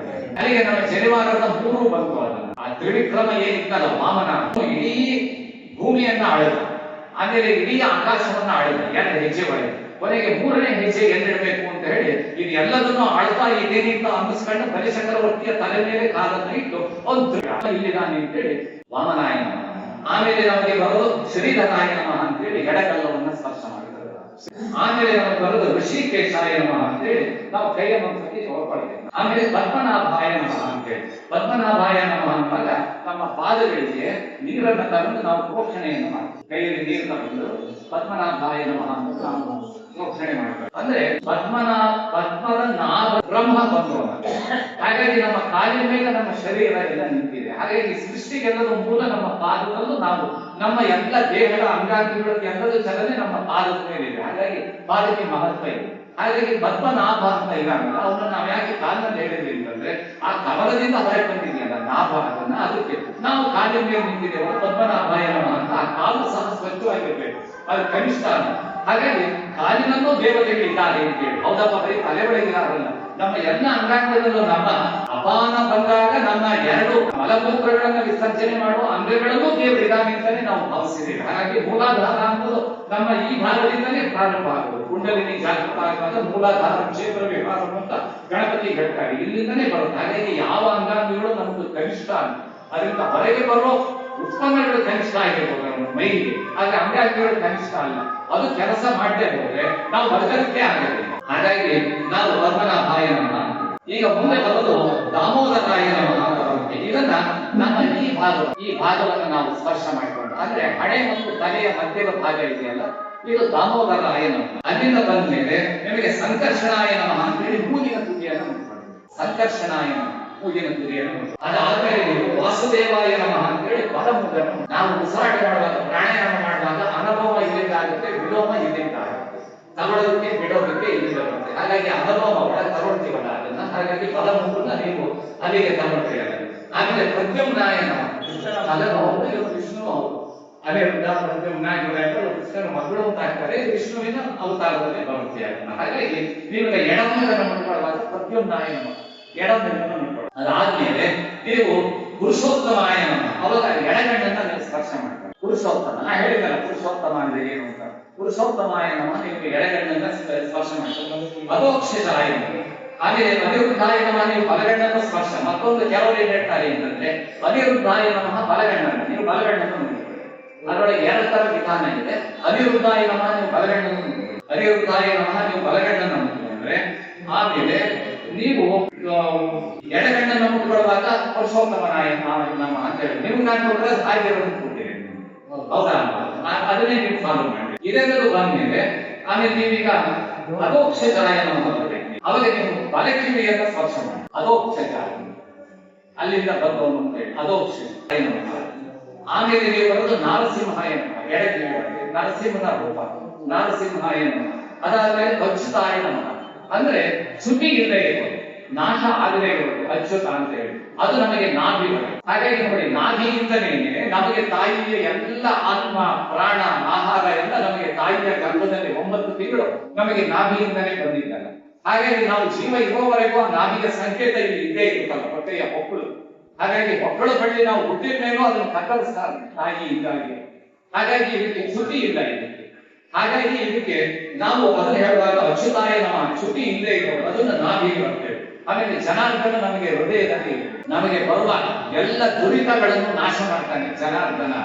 ಹಾಗಾಗಿ ಅವನು ನಾಶ ಮಾಡ್ತಾನೆ. ಹೃದಯದಲ್ಲಿ ಬರುವ ಎಲ್ಲ ಕೆಟ್ಟ ಭಾವನೆಗಳು ನಮಗೆ ನಾಶ ಆಗಬೇಕು, ಜನಾರ್ದನಾಯ ನಮಃ. ಆಮೇಲೆ ಉಪೇಂದ್ರಾಯ ನಮಃ. ಇಂದ್ರನಿಗಿಂತನೂ ಮೇಲಿನವನು ಅಥವಾ ಇಂದ್ರನಿಗೆ ತಮ್ಮನಾದವನು, ಎರಡೂ ಅರ್ಥ ಬರುತ್ತೆ. ಉಪೇಂದ್ರ ಉಪ ಇಂದ್ರ. ಆ ಉಪೇಂದ್ರ ಯಾವುದಿದು ಶಬ್ದ ಹೊರಗಿಂದ ಕಸದ ಗಾಡಿ ನನಗೆ ಉಪೇಂದ್ರಾಯ ನಮಃ ಅಂತೇಳಿ ನೆತ್ತಿಯನ್ನು ಮುಟ್ಕೊಳ್ಬೇಕು. ಅವಾಗ ನೀವು ಮುನ್ನಡೆಯನ್ನು ಮುಟ್ಕೊಂಡಿದ್ದೀರಿ. ಯಾವುದೋ ನೀವು ಅದನ್ನ ಸ್ಪರ್ಶ ಮಾಡುವಾಗ ಈಗ ನೆತ್ತಿಯನ್ನು ಮುಟ್ಕೊಳ್ಬೇಕು. ಇಲ್ಲಿ ನೀವು ಅದನ್ನ ಉಪೇಂದ್ರಾಯ ನಮಃ, ಆಮೇಲೆ ಹರಯೇ ನಮಃ ಅಂತೇಳಿ ಬಲದಿಂದ ಶ್ರೀ ಕೃಷ್ಣಾಯ ನಮಃ ಅಂತ ಹೇಳಬೇಕು. ಇಲ್ಲಿ ಹರಿ ಇದ್ದಾನೆ, ಇಲ್ಲಿ ಶ್ರೀ ಕೃಷ್ಣ ಇದ್ದಾನೆ. ಈಗ ಆಚರಣ ಅಂತ ಮುಗಿದ್ದೀನಿ. ಇದನ್ನ ನೀವು ಒಂದ್ಸಲ ನಿಮ್ಗೆ ಹೇಳಿದ್ರೆ ಮುಂದೆ ಅದನ್ನ ನೀವು ನೋಡ್ಕೊಳ್ಳೆ ಇದನ್ನ ನಿರಂತರವಾಗಿ ಮನೆ ಒಳಗೆ ಮಾಡಬಹುದು.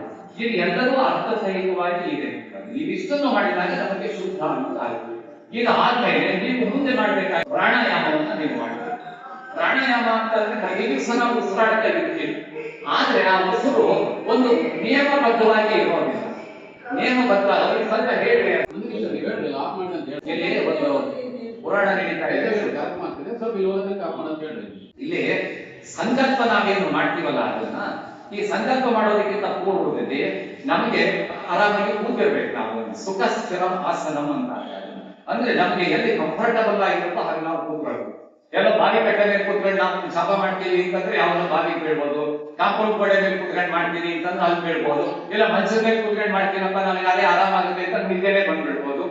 ಇಲ್ಲ ನಮ್ ಟೇಬಲ್ ಮೇಲೆ ಕೂತ್ಕೊಂಡು ಮಾಡ್ತೀನಪ್ಪ ನಾನು ನಮ್ಮ ಏನ್ ರೆಡಿಯಲ್ಲ ಅದೊಂದು ಕೂತ್ ಮಾಡಿದಾಗ ಜಪ ಹೋಗುತ್ತೆ, ನಮ್ಗೆ ವ್ಯಾಪಾರವೇ ಬರುತ್ತೆ. ಅಲ್ಲಿ ಫೋನ್ ಕಾಣಿಸ್ತಿರುತ್ತೆ, ವ್ಯವಹಾರ ಲೆಕ್ಕ ಕಾಣಿಸ್ತಿರುತ್ತೆ. ಅದಲ್ಲಪ್ಪ ನಾವು ಡೈನಿಂಗ್ ಟೇಬಲ್ ಕೂತ್ಕೊಂಡು ಮಾಡ್ತೀವಿ ಅಂತಂದಾಗ ತಿಂಡಿ ಕೂತಲ್ಲೇ ಪ್ರಾಪ್ತ ಆಗ್ತಾ ಇರುತ್ತೆ. ಹಾಗಾಗಿ ಸುಖ ಸ್ಥಿರ ಆಸನ ನಿಮಗೆ ಬಾಡಿ ಮೈಂಡ್ ಕಾನ್ಸಂಟ್ರೇಷನ್ ಬರೋ ಹಾಗೆ ನೀವು ಕೂತ್ಕೊಳ್ಳಿ. ಪದ್ಮಾಸನನೇ ಹಾಕೊಳ್ಬೇಕು ಅಂತಲ್ಲ. ನಿಮಗೆ ಅಕಸ್ಮಾತ್ ಹಾಲು ಮಡ್ಸಕ್ ಆಗದಿಲ್ಲಪ್ಪ ಅಂತಂದ್ರೆ ಈಗ ದೊಡ್ಡದಾಗಕ್ಕೂ ನೀವು ಮಾಡಿದ್ರು ತಪ್ಪೇನೂ ಇಲ್ಲ. ಊಟವನ್ನೇ ಆಗಲಿ ಅಥವಾ ನಿಮ್ಮ ಸಾಧ್ಯವಾದಷ್ಟು ಚಕ್ರ ಮುಕ್ಕಳ ಹಾಕೊಂಡ್ರೆ ಪದ್ಮಾಸನ ಹಾಕೊಂಡ್ರೆ ಒಳ್ಳೇದು. ಎಲ್ಲರಿಗೂ ಅದು ಆಗಲ್ಲ, ವಯಸ್ಸಿನಲ್ಲಿ ಆಗಲ್ಲ. ಕೆಲವರಿಗೂ ದೇಹ ರಚನೆ ಒಳಗೆ ಆಗಲ್ಲ, ಕುಳ್ಳಾಗಿರ್ತಾರೆ, ಅವ್ರಿಗೆ ಮಡ್ಸಕ್ ಆಗೋದಿಲ್ಲ. ಅಥವಾ ಎಲ್ಲವೂ ಇದ್ರೂ ಅವ್ರಿಗೆ ಅದು ರೂಢಿ ಇರೋದಿಲ್ಲ. ಅವಾಗ ನಿಮ್ಗೆ ಹೆಂಗ್ ಆರಾಮಾಗುತ್ತೋ ನಾನು ಬಹಳ ಆರಾಮ ಅಂತ ಹಿಂಗ್ ಅರ್ಜೆಂಟ್ ಮಾಡ್ತೀನಿ ಅಂತ ಅಲ್ಲ. ಎಲ್ಲರೂ ನೋಡಿ ಇದೇನಂತ ಹಿಂಗೆ ಅಂತ ಅನ್ಬಾರ್ದು. ಆದ್ರೆ ಪರವಾಗಿಲ್ಲಪ್ಪ ಅವ್ರಿಗೇನೋ ತೊಂದರೆ ಇದೆ, ಹಿಂಗ್ ಕೂತಿದ್ದಾರೆ ಅನ್ನೋ ಹಾಗೆ ಸುಖ ಸ್ಥಿರ ಆಸನ ಅಂದ್ರೆ ಅದು ಸ್ಥಿರವಾಗಿರ್ಬೇಕು ಮತ್ತು ನಿಮಗೂ ಸುಖ ಅನಿಸ್ಬೇಕು. ನಿಮಗೆ ಸುಖ ಅಂತಂದ್ರೆ ಹಿಂಗ್ ಇಟ್ಕೊಂಡಂಗೆ ಹೊರಕೊಂಡಂಗೆ ಹಿಂಗ್ ಮಾಡ್ತೀನಿ ಹಂಗಲ್ಲ, ಫ್ಯಾನ್ ಹಾಕೊಂಡು ಅಂತಲ್ಲ. ಇದ್ದಿದ್ರಲ್ಲಿ ಚೆನ್ನಾಗಿರೋದು, ನೋಡೋರಿಗೂ ಹಿತವಾಗಿರೋದು, ನಿಮಗೂ ಇದ್ದಿದ್ರಲ್ಲಿ ಕಂಫರ್ಟಬಲ್ ಆಗಿರೋದು ಸುಖ ಮತ್ತು ಅದು ಸ್ಥಿರ ಆಗಿರ್ಬೇಕಾದ್ರೆ. ಕೊಟ್ಟಳ ಕುತ್ಕೊಂಡು ಮಾಡ್ತೀನಿ, ಚೌಕಾನೊಳಗೆ ಕುತ್ಕೊಂಡು ಮಾಡ್ತೀನಿ ಅಂತ ಆಗೋದಿಲ್ಲ. ಅದು ಹಾಗೆ. ಆಮೇಲೆ ಸುಖ ಸ್ಥಿರ ಆಸನ ಆದ್ಮೇಲೆ ನೀವು ಪ್ರಾಣಾಯಾಮವನ್ನ ಮಾಡ್ಬೇಕು. ಅಂದ್ರೆ ಪ್ರತಿ ದಿವಸ ನಾವು 22,220 ಸಲ ಉಸಿರು ತಗೊಳ್ತೀವಿ, ಬಿಡ್ತೀವಿ ನಾವು ಅದನ್ನ. ಆದ್ರೆ ಪೂರ್ಣ ಪ್ರಮಾಣದಲ್ಲಿ ಒಳಗಡೆ ನಾವು ಉಸಿರನ್ನು ತಗೊಳ್ಳೋದಿಲ್ಲ, ಪೂರ್ಣ ಪ್ರಮಾಣದಲ್ಲಿ ಹೊರಗಡೆ ಬಿಡೋದಿಲ್ಲ. ಪೂರ್ಣ ಪ್ರಮಾಣದಲ್ಲಿ ನಾವು ಉಸಿರನ್ನ ತಗೊಂಡಾಗ, ನಮ್ಮ ಶ್ವಾಸಕೋಶವನ್ನ ಹಿಗ್ಗಿಸಿದಾಗ ಹೆಚ್ಚು ಆಕ್ಸಿಜನ್ ನಮ್ಮ ದೇಹದೊಳಗೆ ಹೋಗುತ್ತೆ, ಆಮ್ಲಜನಕ. ಆಮೇಲೆ ಪೂರ್ಣ ಪ್ರಮಾಣದಲ್ಲಿ ನಾವು ಅದನ್ನ ಹೊರಗೆ ಹಾಕಿದಾಗ ಉಸಿರನ್ನ ಪೂರ್ಣ ಪ್ರಮಾಣದಲ್ಲಿ ಇಂಗಾಲಾಮ್ಲ ಹೊರಗೆ ಹೋಗುತ್ತೆ. ಅವಾಗ ಪ್ರತಿ ದಿವಸ ನಮ್ಮ ಶ್ವಾಸಕೋಶ ಶುದ್ಧಿ ಆಗೋದ್ರಿಂದ ನಮಗೆ ಯಾವ ಪ್ರಕೃತಿದತ್ತವಾದ ರೋಗಗಳು ನಮಗೆ ಬರೋದಿಲ್ಲ. ಮತ್ತು ಪ್ರತಿ ದಿವಸ ನಾವು ಒಂದು 5 ನಿಮಿಷ ಆದರೂ ಪ್ರಾಣಾಯಾಮ ಮಾಡೋದ್ರಿಂದ, ದೀರ್ಘವಾಗಿ ಉಸಿರನ್ನು ನಾವು ತಗೊಳ್ಳೋದ್ರಿಂದ ಕರೆಕ್ಟ್ ಆಗಿರೋ ಅದು ನಾವು ಶುಚಿಯಾಗಿ ಕೂತ್ಕೊಂಡು ಶುಚಿಯಾಗಿರೋ ಜಾಗ. ಎಲ್ಲೋ ಒಲೆ ಉರಿತಿರುತ್ತೆ, ಯಾವ್ದೋ ಕಸೆ ಬೆಂಕಿ ಹಚ್ಚಿರ್ತಾರೆ, ಅಲ್ಲೋಗಿ ಕೂತ್ಕೊಂಡು ಯಾವನೋ ಏನೋ ಅದಾಗಿದೆಯಪ್ಪ ಎಮಿಷನ್ ಚೆಕ್ಕಿಂಗ್ ಏನೋ ಹೊಗೆ ಟೆಸ್ಟ್ ಮಾಡ್ತಿದ್ದಾನೆ, ಹೊಗೆ ಅಲ್ಲೇನೋ ಹೋಗಿ ಅಥವಾ ಇನ್ನೇನೋ ಉರಿತಾ ಇದೆ, ಕೈಗೆ ಬೆಂಕಿ ಹಚ್ಚಿದ್ದಾರೆ, ಅಲ್ಲಿ ಕೂತ್ಕೊಂಡು ನಾನು ಪ್ರಾಣಾಯಾಮ ಮಾಡಿದ್ರೆ ಆಕ್ಸಿಜನ್ ಸಿಗದೇ ಇರೋರಿಗೆ ಕಾರ್ಬನ್ ಡೈಆಕ್ಸೈಡ್ ಮಾನಾಕ್ಸೈಡ್ ಹೋಗುತ್ತೆ. ಅದಕ್ಕಾಗಿ ನಾವು ಸ್ನಾನ ಮಾಡಿ ಒಳ್ಳೆಯ ಜಾಗದಲ್ಲಿ ಕೂತ್ಕೊಂಡು ಉಸಿರಾಟವನ್ನ ಮಾಡ್ತೀವಲ್ಲ, ಅವಾಗ ಮ್ಯಾಕ್ಸಿಮಮ್ ಅಂದ್ರೆ ಗರಿಷ್ಠ ಪ್ರಮಾಣದಲ್ಲಿ ನಾವು ಉಸಿರು ತಗೊಂಡಾಗ ಹೆಚ್ಚು ಆಮ್ಲಜನಕ ನಮಗೆ ಹೋಗುತ್ತೆ. ಹೆಚ್ಚು ಉಸಿರನ್ನ ಹೊರಗೆ ಬಿಟ್ಟಾಗ ಇಂಗಾಲಾಮ್ಲ ಹೊರಗೆ ಹೋಗುತ್ತೆ. ಅವಾಗ ನಮ್ಮ ಮೆದುಳಿಗೆ ಹೆಚ್ಚು ಆಮ್ಲಜನಕ ಹೋದಾಗ ನಮ್ಮ ಮೆದುಳು ತುಂಬಾ ಜಾಗೃತ ಆಗುತ್ತೆ. ಎಲ್ಲ ವಿಚಾರಗಳು ನಮಗೆ ತುಂಬಾ ಚೆನ್ನಾಗಿ ನೆನಪನ್ನು ಉಳಿಯುತ್ತೆ. ಎಲ್ಲ ವಿಚಾರಗಳು ನಮ್ಗೆ ಅರ್ಥ ಆಗುತ್ತೆ. ಎಲ್ಲ ಒಳ್ಳೆ ವಿಚಾರಗಳಲ್ಲೂ ನಮಗೆ ಇಂಟ್ರೆಸ್ಟ್ ಬರುತ್ತೆ.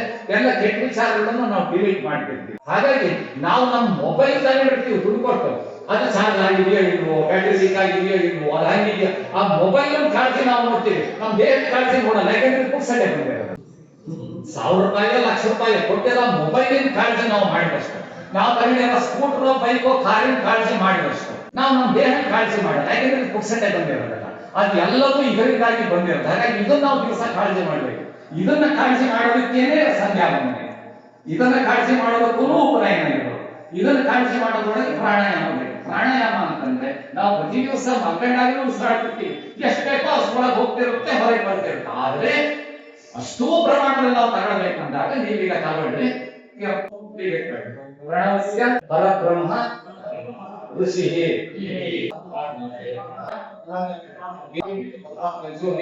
ನೀರು ಸಂಕಲ್ಪ ಮಾಡ್ಕೊಂಡ್ರಿ ಅಂದ್ರೆ ಪ್ರಾಣಾಯಾಮ ಸಂಕಲ್ಪ. ಈಗ ಇದನ್ನ ಬಹಳ ಜನ ಪುರೋಹಿತರು ಏನ್ ಮಾಡ್ತಾರೆ, ನೀವು ಹೋಗ್ಬೇಕು ಅಂತ ಅವ್ರು ಮಂತ್ರ ಹೇಳ್ತಾರೆ.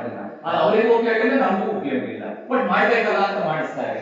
ಮೂಗ್ ಹಿಡ್ಕೊಳ್ಳೋದು ಗೊತ್ತಿರೋದಿಲ್ಲ ಪಾಪ. ಒಂದ್ಸತಿ ಹಂಗೆ ಆಗಿದ್ರೆ ಮೂಗ್ ಹಿಡ್ಕೊಂಡ್ರೆ ಪುರೋಹಿತರು ಮೂಗ ಹಿಡ್ಕೊಂಡು ಆದ್ರೆ ಮೂಗ್ ಹಿಡ್ಕೊಳ್ಳೋದಲ್ಲ. ಅದ್ ಏನಿದೆ ಅಂತಂದ್ರೆ ಹೀಗೆ ಈ ಬೆರಳುಗಳಲ್ಲಿ ನಾವು ಇದನ್ನ ಹೀಗೆ ಹಿಡ್ಕೊಳ್ಬೇಕು. ಈಗ ಮೂಗಿನ ಮೇಲೆ ಇವು ಹೀಗಿರ್ಬೇಕು, ಈ ಮೂರು ಬೆರಳುಗಳು ಹೀಗಿರ್ಬೇಕು. ಹೆಬ್ಬೆರಳು ಮತ್ತು ಈ ಮುಂಗುಷ್ಟದ ಬೆರಳಲ್ಲಿ ಹೆಣ್ಮಕ್ಳು ಮಾಡ್ಬೋದು, ಇದನ್ನು ತಪ್ಪೇನಿಲ್ಲ. ಇದನ್ನ ನಾವು ಹೀಗೆ ಹಿಡ್ಕೊಳ್ಬೇಕು. ಹಿಡ್ಕೊಂಡು ಇಲ್ಲಿಗೆ ಎಡಮೂಗನ್ನ ಹೀಗೆ ಬಲಮೂಗಿನಿಂದ ಉಸಿರನ್ನ ತಗೊಂಡಾಗ ಅದನ್ನ ತಗೊಂಡಾಗ ಒಂದ್ಸತಿ ಹೊಟ್ಟೆನ ಅಮುಕ್ಬೇಕು. ಅವಾಗ ಇಲ್ಲಿರೋದು ನಮಗೆ ಶ್ವಾಸಕೋಶ ಬರುತ್ತೆ. ಹೊಟ್ಟೆ ಒಳಗೆ ಹೋಗುವಾಯಿ ಅನ್ಕೊಳ್ತೀವಿ, ಅವಾಗ ಬೇರೆ. ಆಮೇಲೆ ಈ ಬೆರಳಿನಿಂದ ಬಲಮೂಗನ್ನ ಒತ್ತೆ ಹಿಡ್ಕೊಂಡು ಎಡಮೂಗಿನಿಂದ ಅಂತ ಬಿಡಬೇಕಾಗುತ್ತೆ. ಬಲಮೂಗಿನಿಂದ ದೀರ್ಘವಾಗಿ ಉಸಿರನ್ನ ತಗೊಂಡು ಹೊಟ್ಟೆಯಲ್ಲಿರೋದನ್ನು ಹೃದಯಕ್ಕೆ ಅಥವಾ ಶ್ವಾಸಕೋಶಕ್ಕೆ, ಹೃದಯಕ್ಕಲ್ಲ ಅದು ಶ್ವಾಸಕೋಶಕ್ಕಲ್ಲ, ಹೀಗೆ ಮಾಡಿಕೊಂಡು ಆಕುಂಚನ ಮಾಡಿ ಅದನ್ನ. ಆಮೇಲೆ ಇದಕ್ಕೆ ಪೂರಕ ಅಂತಾರೆ, ಇದಕ್ಕೆ ಕುಂಭಕ ಅಂತಾರೆ. ಆಮೇಲೆ ಇದನ್ನ ಎಡಮೂಗಿನಿಂದ ಹೊರಗೆ ಬಿಡ್ತೀವಲ್ಲ, ಅದಕ್ಕೆ ರೇಚಕ ಅಂತಾರೆ. ಇನ್ಹಲೇಷನ್ ಎಕ್ಸಲೇಷನ್ ಅಂತಾರೆ ಇಂಗ್ಲಿಷ್. ಅನುಲೋಮ ವಿಲೋಮ ಅಂತಾರೆ, ಇಡ ಪಿಂಗಳ ಅಂತ ಅಂತಾರೆ. ಯಾವುದೇ ತರದಲ್ಲಿ ಕರೆದ್ರು ಇದನ್ನ ನಾವು ಕಡಿಮೆ ಅಂತಂದ್ರೆ ಒಂದು 3 ರಿಂದ 5 ನಿಮಿಷ ನಾವು ಇದನ್ನ ಪ್ರತಿ ದಿವಸ ಮಾಡೋದು ಬಹಳ ಒಳ್ಳೆಯದು. ಸ್ನಾನ ಮಾಡ್ಕೊಂಡು ಬಂದ್ರೆ ಗಂಡಸರಾಗಿ ಕೂತ್ಕೊಂಡು ಉಸಿರು ತಗೊಳ್ಳೋದು ಬಿಡೋದು. ಹಾಗಾದ್ರೆ ಬಲಮೂಗಿಂದನೇ ತಗೊಳ್ಬೇಕು, ಎಡಮೂಗಿಂದನೇ ಬಿಡಬೇಕು ಅಂತಂದ್ರೆ ಒಂದ್ ಸ್ವಲ್ಪ ಸಲ ಎಡಮೂಗಿಂದ ಬಿಡೋದು, ಒಂದ್ ಸ್ವಲ್ಪ ಸಲ ಈಗ ನೀವು 10 ಸಲ ಮಾಡ್ತೀರಿ ಅಂತಂದ್ರೆ 5 ಸಲ ಇದರಿಂದ 5 ಸಲ ಅಲ್ಲಿಂದ. ಈ ನಮ್ಮ ಆರೋಗ್ಯ ಶಾಸ್ತ್ರ ಏನ್ ಹೇಳುತ್ತೆ ಸಾಮಾನ್ಯವಾಗಿ ಇದ್ರೆ, ನಮ್ಮ ವಾತಾವರಣ ಎಲ್ಲದೂ ತುಂಬಾ ನಮಗೆ ಒಂದ್ ರೀತಿ ಶೀತಮಯ ಆಗಿರುವಾಗ ನಾವು ಬಲಮೂಗಿನಿಂದಾನೇ ಹೆಚ್ಚು ತಗೊಳ್ಬೇಕು. ಅದು ಉಷ್ಣಕಾರಕ ಅಂತ. ವಾತಾವರಣ ತುಂಬಾ ಬಿಸಿ ಆಗಿದೆಯಪ್ಪ, ಬೇಸಿಗೆ ಕಾಲ ಇದೆ, ಅವಾಗ ಎಡಮೂಗಿನಿಂದ ಜಾಸ್ತಿ ತಗೊಳ್ಳಿ, ಅದು ಶೀತಕಾರಕ, ತಂಪು ಮಾಡುತ್ತೆ ಅಂತ. ಅಥವಾ ನಿಮ್ಮ ಪ್ರಕೃತಿ ನಿಮ್ಮದು ಉಷ್ಣ ಪ್ರಕೃತಿಯಿಂದ ಇಟ್ಕೊಳ್ಳಿ, ಅವಾಗ ನೀವು ಎಡಮೂಗಿನಿಂದ ತಗೊಳ್ಳೋದು ಒಳ್ಳೆಯದು ಉಸಿರನ್ನ.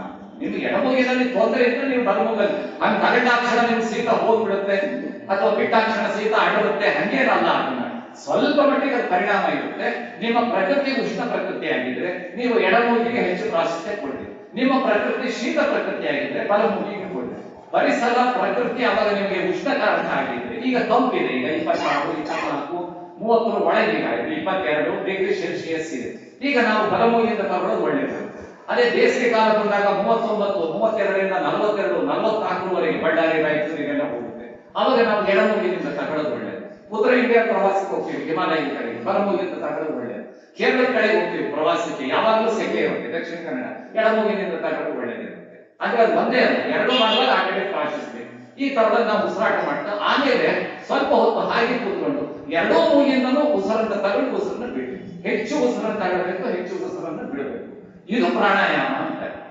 ಇದನ್ನು ಮಾಡುವಂತ ಹೇಳಿಕೊಡ್ಬೇಕು ಪುರೋಹಿತರು. ಅವ್ರು ಏನೂ ಇಲ್ಲ, ಪ್ರಾಣಾಯಾಮ ಮಾತ್ರ ಅವ್ರು ಹೇಳ್ತಾರೆ, ನೀನು ಮೂಗು ಹಿಡ್ಕೊ ಅಂತಾರೆ.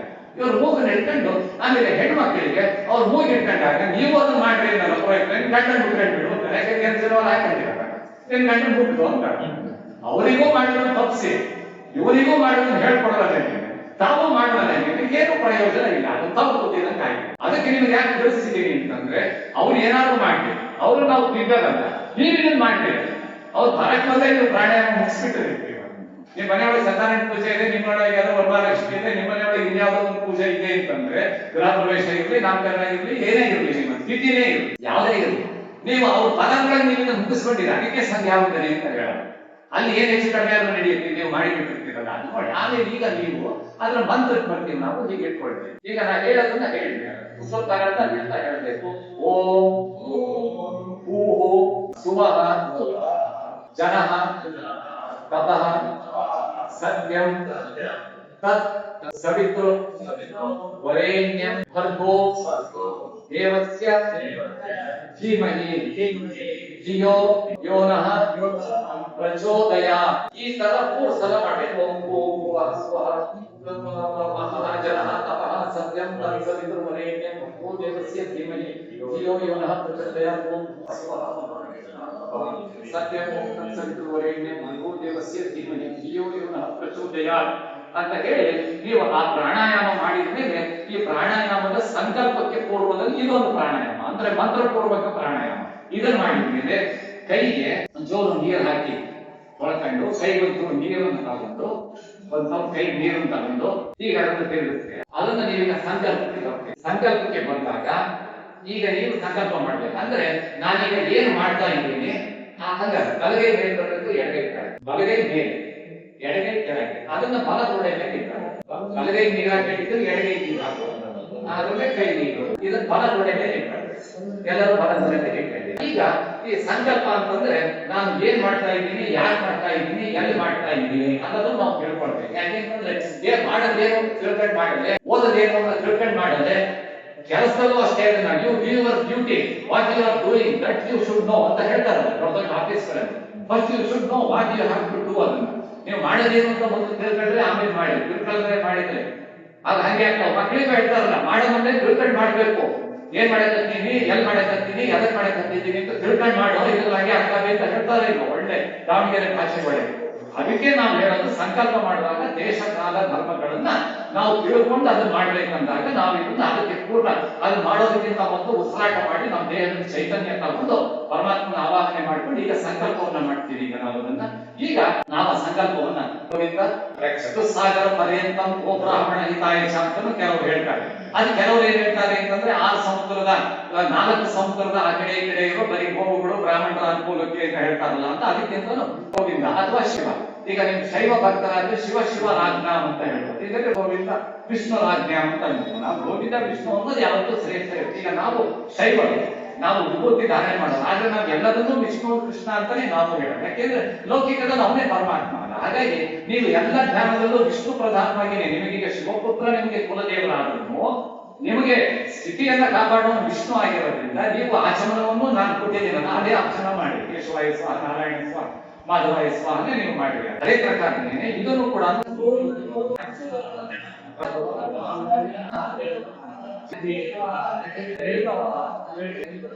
ಮನ್ವಂತರಗಳಲ್ಲಿ ಈಗ ನಾವಿರೋದು ವೈವಸ್ವತ ಮನ್ವಂತರ. ಈ ವೈವಸ್ವತ ಅಂತ ವಿವಸ್ವಾನ್ ಅಂತ ಸೂರ್ಯನಿಗೆ ಅಂತಾರೆ. ಸೂರ್ಯನ ಮಗ ಒಬ್ಬ ವಿವಸ್ವತ ಅಂತ ಹೇಳಿ ಅವನ ಮನ್ವಂತರ ಇದೆ. ಎಷ್ಟೋ ಕೋಟಿ ವರ್ಷ ಇರುತ್ತೆ. ಇಂದ 14 ಮನ್ವಂತರಗಳು ಬ್ರಹ್ಮನಿಗೆ ಒಂದು ಉಸಿರು ತಗೊಂಡ. ಹಾಗಾಗಿ ನಾವು ವೈವಸ್ವತ ಮನ್ವಂತರದಲ್ಲಿದೆ. ಈಗಾಗಲೇ ಎಷ್ಟೋ ಕೋಟಿ ವರ್ಷ ಆಗಿದೆ ವೈವಸ್ವತ ಮನ್ವಂತರದ್ದು, ಇನ್ನೂ ಎಷ್ಟೋ ಕೋಟಿ ವರ್ಷ ಆಗಲಿದೆ. ಆ ವೈವಸ್ವತ ಮನ್ವಂತರೇ ಪ್ರಥಮ ಪಾದ. ಅಂದ್ರೆ ಅದರಲ್ಲಿರೋ ಮೊದಲನೇ ಪಾದದಲ್ಲಿದ್ದೀವಿ ನಾವು. ಅದಕ್ಕೆ 4 ಪಾದ ಈಗ. ಪಾದ ಅಂದ್ರೆ ಕಾಲು, ಅದರೊಳಗೆ ಮೊದಲನೇ ಪಾದವಾಗಿದ್ದೀವಿ. ಅಂದ್ರೆ ಇನ್ನು ಫಸ್ಟ್ ಪಾದದಲ್ಲಿ ಇದ್ದೀವಿ. ಅದೇ ನಾನು ಹೇಳಿದ್ನಲ್ಲ, ಈಗಿನ ಭಾರತ ದೇಶ ಅಲ್ಲ, ದೊಡ್ಡ ಭಾರತ ದೇಶ, ಅನೇಕ ದೇಶಗಳು ಸೇರಿ ಅದು ಭಾರತ ವರ್ಷ. ಭರತ ಖಂಡೆ. ಈಗ ನಾವು ಭರತ ಖಂಡೆ, ಇದರೊಳಗೆ ಜಂಬೂ ದ್ವೀಪೆ, ಇಲ್ಲಿ 3 ಕಡೆ ಸಮುದ್ರ ಇದೆ, ಒಂದ್ ಕಡೆ ಭೂಮಿ ಇದೆಯಲ್ಲ, ಪೆನಿನ್ಸುಲಾ ಅಂತಾರಲ್ಲ, ಜಂಬೂ ದ್ವೀಪೆ. ಅದರೊಳಗೆ ನಾವೀಗ ಇದೀವಲ್ಲ ಪ್ರದೇಶ.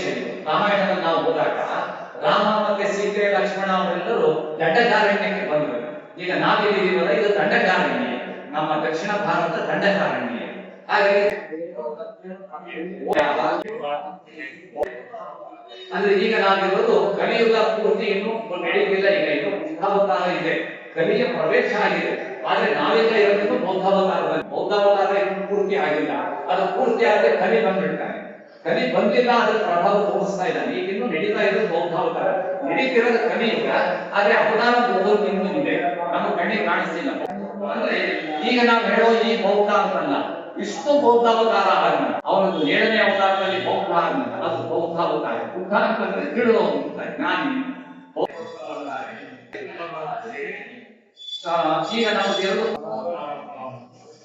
ಈಗ ನಡೀತಾ ಇರೋದು ಪರಾಭವ ನಾಮ ಸಂವತ್ಸರ. ಈಗ ಸಂವತ್ಸರ ಈಗ ನಡೀತಾ ಇರೋದು ದಕ್ಷಿಣಾಯನ.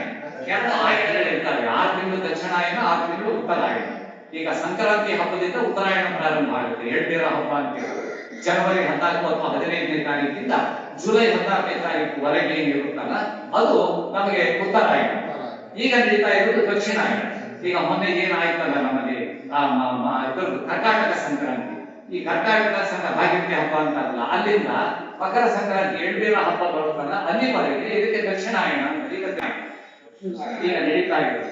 ಇದರ ಒಳಗೆ ಈಗ ನಡೀತಾ ಇರೋದು ನಮ್ಮಲ್ಲಿ ಶ್ರಾವಣ ಮಾಸ ನಡೀತಾ ಇದೆ. ಈ ಶ್ರಾವಣ ಮಾಸ ಬರೋದು ನಮ್ಮಲ್ಲಿ ವರ್ಷ ಋತು. ನಮ್ಮಲ್ಲಿ ವಸಂತ, ಗ್ರೀಷ್ಮ, ವರ್ಷ, ಶರತ್, ಶಿಶಿರ, ಹೇಮಂತ ಅಂತೀವಲ್ಲ. ಚೈತ್ರ, ವೈಶಾಖ ವಸಂತ ಋತು, ಜ್ಯೇಷ್ಠ, ಆಷಾಢ ಗ್ರೀಷ್ಮ ಋತು, ಶ್ರಾವಣ ಭಾದ್ರಪದ ವರ್ಷ ಋತು, ಆಮೇಲೆ ಆಶ್ವೀಜ ಕಾರ್ತಿಕ ಶರತ್ ಋತು, ಮಾರ್ಗಶಿರ ಫಾಲ್ಗುಣ ಹೇಮಂತ ಋತು ಅಂತ ನಾವು ಹೇಳ್ತೀವಲ್ಲ ಅದನ್ನ. ಹಾಗಾಗಿ ಈಗ ನಡೀತಾ ಇರೋದು ವರ್ಷ ಋತು. ನಾವು ನಡೀತಾ ಇರೋದು ಶುಕ್ಲ ಪಕ್ಷ. ಪಾಡ್ಯದಿಂದ ಅಮಾವಾಸ್ಯೆ ಆದ್ಮೇಲೆ ಪಾಡ್ಯದಿಂದ ಹುಣ್ಣಿಮೆವರೆಗೆ ಇದೆಯಲ್ಲ ಅದು ಶುಕ್ಲ ಪಕ್ಷ. ಶುಕ್ಲ ಅಂದ್ರೆ ಬೆಳಕು ಬಿಳಿ, ಕೃಷ್ಣ ಅಂತಂದ್ರೆ ಕಪ್ಪು ಕಲ್ಲು. ಹಾಗಾಗಿ ಈಗ ನಡೀತಾ ಇರೋದು ಶುಕ್ಲ ಪಕ್ಷ. ಇವತ್ತು 11ನೇ ದಿವಸ. ಇದು ತುಲಾ ನಕ್ಷತ್ರ. ಇವತ್ತಿನ ದಿನ ನಕ್ಷತ್ರ ಮೂಲ. ಇವತ್ತು ವಾರ ಭಾನುವಾರ.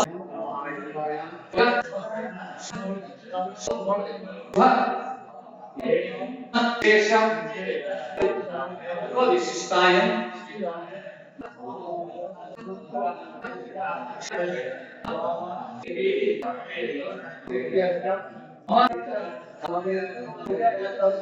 ಮತ್ತೆ ಕೆಲವರು ಇದರೊಳಗೆ ಧನ ಕನಕ ವಸ್ತು ವಾಹನ ಅದನ್ನು ಸೇರಿಸ್ಕೊಳ್ತಾರೆ. ಇಷ್ಟಾರ್ಥ ಅಂದಾಗ ಎಲ್ಲರೂ ಬಂದ್ಬಿಟ್ಟು ಆಮೇಲೆ ಮತ್ತೆ ಅದನ್ನ ಕೆಲವು ಪುರೋಹಿತರು ಮಹಾ ಸಂಕಲ್ಪ ಮಾಡುವಾಗ ಎಲ್ಲವನ್ನು ಬಿಡಿಸಿ ಹೇಳ್ತಾರೆ. ಎಲ್ಲಾ ನದಿಗಳ ಹೆಸರುಗಳು, ಎಲ್ಲಾ ಸಮುದ್ರಗಳ ಹೆಸರು, ಎಲ್ಲಾ ಪರ್ವತಗಳ ಹೆಸರು, ಎಲ್ಲಾ ದೇಶಗಳ ಹೆಸರು, 56 ದೇಶಗಳ ಹೆಸರು, ಎಲ್ಲಾ ನದಿಗಳು, ಎಲ್ಲಾ ದೇವರ ಹೆಸರು ಎಲ್ಲದನ್ನೂ ಹೇಳ್ತಾ ಅವರು ಇದನ್ನ ಮಾಡ್ತಾರೆ. ಆ ಮಹಾ ಸಂಕಲ್ಪ ಮಾಡುವಾಗ ಎಲ್ಲ ಒಳ್ಳೆಯದನ್ನು ಕೇಳ್ತಾರೆ. ಆದ್ರೆ ಇದೆಲ್ಲದರದ್ದು ಪ್ಯಾಕೇಜ್ ಇದ್ದ ಹಾಗೆ